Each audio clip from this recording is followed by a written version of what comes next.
back, relax, and maybe get yourself a snack. Me and you gonna have a little chat about books. Hey guys, so I'm here today to film my March TBR, and I'm quite excited about the month of March because there is the Orillium Gear Up Readathon happening at kind of the midpoint of March. So I always love the magical readathon whenever that comes out. I just think it's fantastic. The effort that G puts into doing all of the amazing artwork, coming up with the backstory, coming up with like justifications for everything, reasons for everything, lore. It's just amazing, and I always try and support this readathon because I love it. I think it's fantastic. It's definitely one of the most involved readathons. It takes a bit of pre-planning, but I love it. I find it so much fun to just connect with people. It's great. So I will be taking part in that, and that runs from the 14th to the 20th of the month. However, G has said you can kind of extend beyond those dates if you need to. I might need to, we'll see how we go. And then I have a couple of books that I want to plan on getting to and a couple of books that are book club books. So let's just dive straight in. The first book I want to get to, I'm not going to talk much about because it was recently in a haul video, and I think maybe I put it in my TBR, I can't remember now, but it's Age of Ash by Daniel Abraham. So this one I have started, although I'm not very far, I'm like 30 pages. So yeah, making small progress. Haven't really got into the story of this one yet, so I won't go into detail, but I do plan on hopefully finishing this one up. I believe it came out in February, so it's a pretty recent release, and I've seen mixed reviews for it, so I'm intrigued to see kind of what do I think. Next up, I have two books for book club. The first one is Violet. This is one that I will be picking up for my work book club. It sounds like it's going to be a kind of crimey, thrillery style read. Last month we had a sort of crimey, thrillery read as well, so I'm interested to see how this one will compare to that one. I don't really know anything about this, to be honest. It's just the one that the book club picked, so I'm going to just go in fairly blind because that's kind of what I want to do most of the time for like crimey, thrillery reads anyway. So yeah, that one will be on my list. I will be reading it before the end of the month because next book club is the start of April, so need to get it done by then.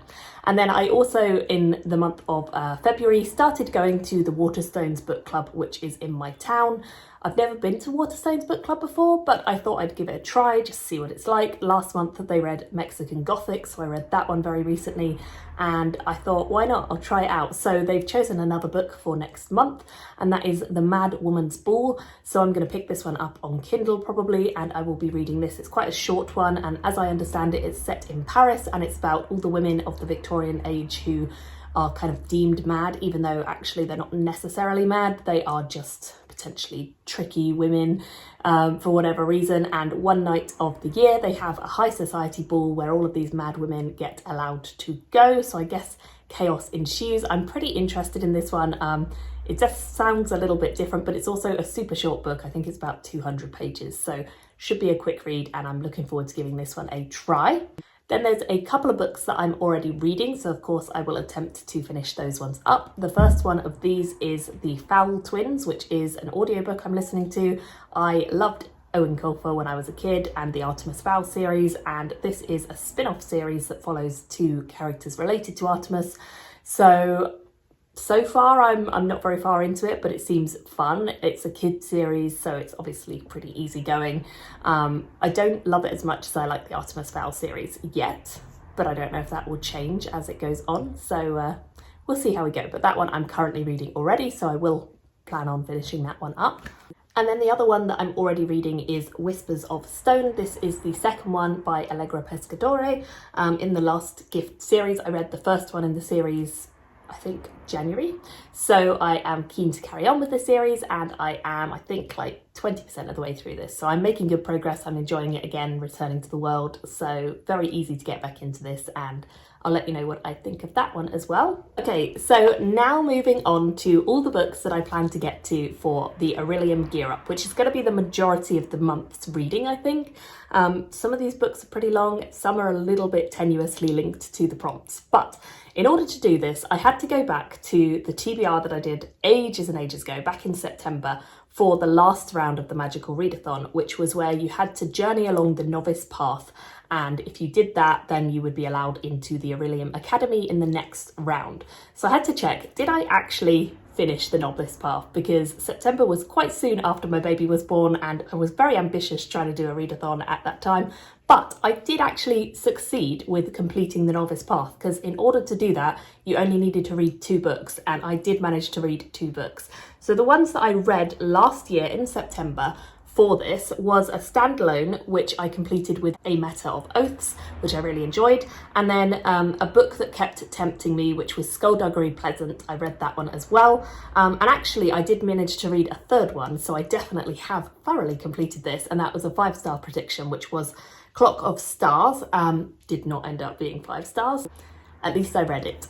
So yeah, I've actually spoken about all of them, I think, in my series wrap-up that I did of last year's series, so I won't go into any detail on them particularly, but I have completed the novice path. However, I did not complete the character prompts, which were part of that one, but you could do them all the way up until April this year, so I'm really glad that G reminded us that we need to do that before we go to the academy. So I need to do the character prompts, and then also there are 2 things that are new. We have to each choose an admissions key and a conduit, which is like the magical item that you use to do your spells, and then the admissions key is like a magical thing that lets you in as well to the academy. And then we also had like a little exam at the end of the novice path, which was just a sort of question and answer situation, and depending on what answers you gave, it would tell you kind of what house it's recommended that you go into. So the house that I got was the House of Arcane.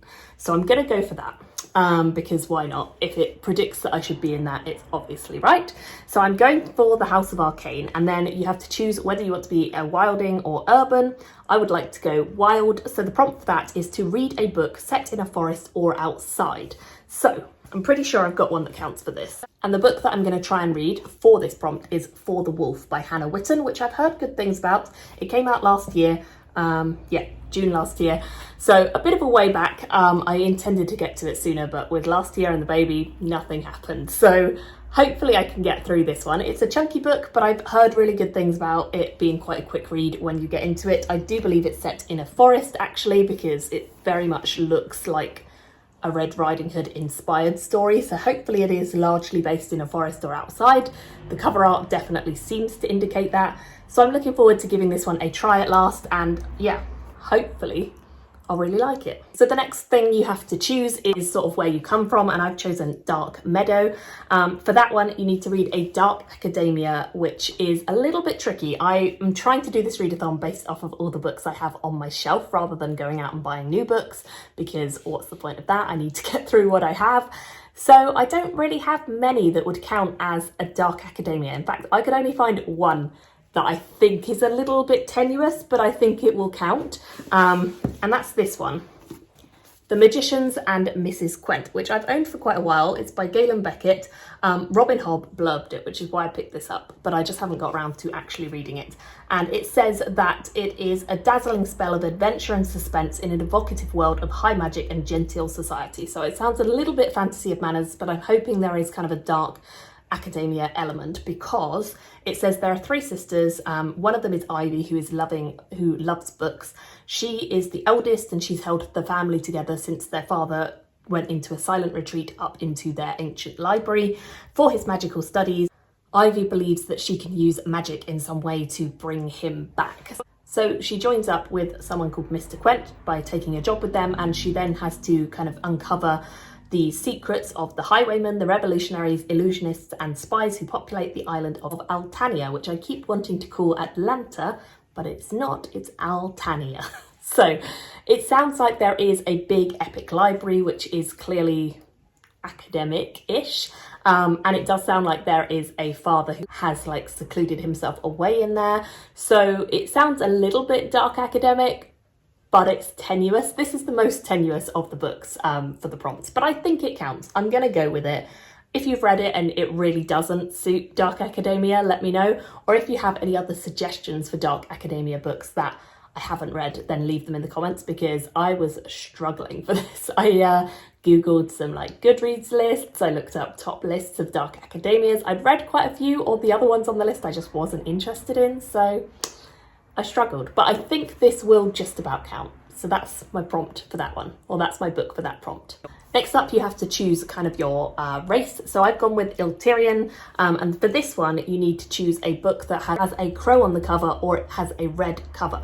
So this book actually suits that really well. However, it is not a fantasy book. I don't know if it has to be a fantasy book for the Magical Readathon. I don't think that's ever specified anywhere. So I'm going to go with it doesn't. But this is the book I've chosen. It does have a crow or a blackbird of some kind, I think. It's The Orenda by Joseph Boyden. It's also got red on the cover, so I think it doubly counts. It's just not fantasy, but hopefully that's fine. This one is one I've been meaning to get to for a long, long time. I'm sure Mercedes from Mercy's Bookish Musings recommended this to me way back. I think it's about Indigenous people. It's 1640 in the New World, and a remote winter landscape with a brutal massacre and a kidnapping of a young Iroquois girl violently reignites a deep rift between two tribes. So it does sound like it is to do with Indigenous people, and I'm really excited to give this a try. I think this author is Canadian, if I recall. So apparently this author has Ojibwe, Irish and Scottish roots, and he is based in Canada, I believe. So he divides his time. So yeah, he does have kind of ties back into Indigenous tribes. So I'm excited to give this a try and see what it's all about. I do remember being really excited when I picked this up and just not having got to it yet. So hopefully this gives me the push. It is really small type. That's the only thing that I'm a little bit concerned about. It's really small type and it's quite long. It's sort of 500 pages. So this one may not get finished in that week along with the rest of the books, but I'm going to do my best. We'll see how I get on. Hopefully I really like it though. That will be the main thing I'm aiming for, obviously, to like the books. So that's my choice for that prompt. Next up, I had to choose my conduit. So I've gone for the orb conduit. And for this, you needed to read a book that has a sun on the cover or in the title. This one, I think, definitely counts as a sun. It looks very fiery, so I'm hoping it's a sun. And it says this one is Every Sky a Grave. It says language is power. Peace reigns now and order reigns. Because if a planet deviates too far from what the authorities plan, an agent is sent out to correct that, to quietly and with great skill end that world. One such agent is Elith, a true believer, but on a mission to stop one uprising before it can begin, Elith meets a resistance cell and realises there's so much she doesn't know. So it sounds like it's going to be quite a fun read. I think I was recommended this one when I went to Bath and we went to Mr. B's Book Emporium, which if you're ever in Bath, highly recommend that bookshop. It is one of my absolute favourite independent bookshops in the whole of the UK. The booksellers there are so nice and they're always so willing to sort of take their time to recommend you stuff. And this one I was recommended was there by the bookseller. So he said he absolutely loved it. So hopefully I will really enjoy this one as well. And then the final prompt which I need to complete is actually one I'm going to leave pretty open, because for this one, for my admissions key, I chose Pocket Dimension. That just sounded really cool, and the prompt for this is to read an ebook. So actually a couple of the books that I'm planning to read this month are ebooks. So Whispers of the Stone is an ebook, and then my 2 book club books will be ebooks. So I've got quite a few ebooks that would count towards this. So I'm pretty sure I'll manage to complete this with the books I've already mentioned, but maybe I'll pick up something new if I get through all of them. It is a fairly ambitious TBR because although it's not a huge amount more than last month or anything like that, it is longer books. So, well, no, The Veiled Throne was a beast, and actually so was Crescent City too, but still they're long books this month, so we'll see if I manage to complete it. I'm very optimistic that I will. I am really trying to read in the evenings now and sort of prioritize it again because I love it so much and I want to make booktube videos again, so I'm loving doing this again. So I'm really prioritizing it where I can. But yeah, hopefully we'll get through the majority of these. Let me know if there's any on this list that you're really excited to hear about, and I'll try and put them first. And let me know if you're taking part in Orillium Gear Up. I'd love to have your prompts down below. Which ones are you doing? And have you got any other inspiration for me for other options for these prompts? Thank you all so much for watching, and I will see you in another video very soon. Bye everyone. Thank you for watching. my video today. Go pick up a book, then come back and chat with me again.